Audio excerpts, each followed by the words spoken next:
is the final whistle, and you can hear what it means to the Briton Ferry fans and indeed to their players as they rush onto the pitch to congratulate their teammates. Wrexham losing 3-0 at Briton Ferry, and if they wanted revenge for that playoff game, well, they got it. And with fair play to Briton Ferry, Wrexham had a poor first half, in all honesty.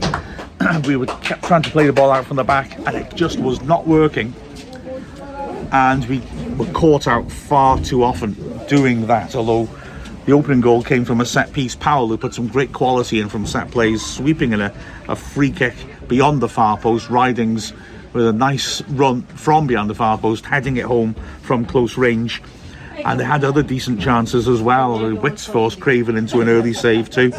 It was all a far cry very quickly from that opening minute when Rosie Hughes managed to force a good parry out of the keeper, Courtney Young. And yeah, continually the pressure was on Wrexham, often self-imposed, as we looked to move the ball out from the back until we dropped Liv Fuller into midfield and switched to a 3 at the back.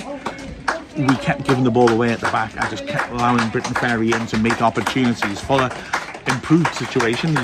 She's a very good passer with the ball, of course, and she dropped off and she started to knit things together, and we started to get the ball out from the back. But by then we were 2-0 down, and I mean, a cruel stroke of bad luck for Wrexham. An attempted cross on the left hand side by Broadley, just soaring over Craven's head. She had no chance or anything about it, and into the net. A really harsh way to go 2 goals down. Wrexham tried to rouse ourselves. Lightfoot and Lily Jones both went close with nice curling efforts from the left, trying to swing it into the top right corner, but weren't able to.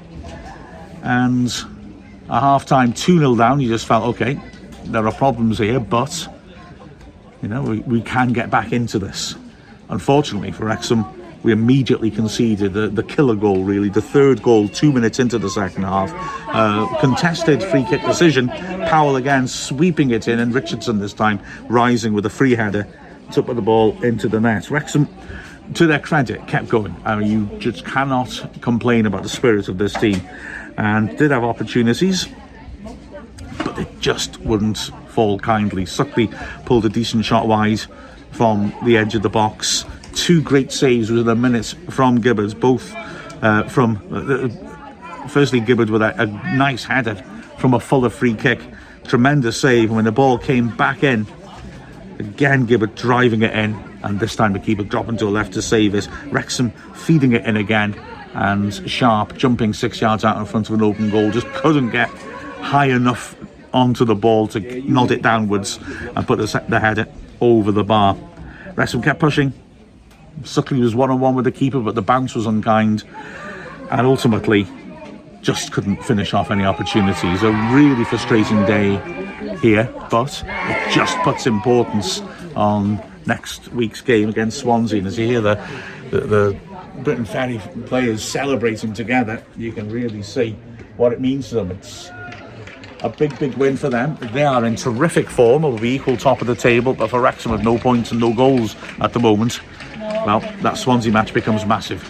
Full podcast to come tomorrow with the final score of Briton Ferry 3, Wrexham 0. I'm Mark Griffiths from Wrexham AFC.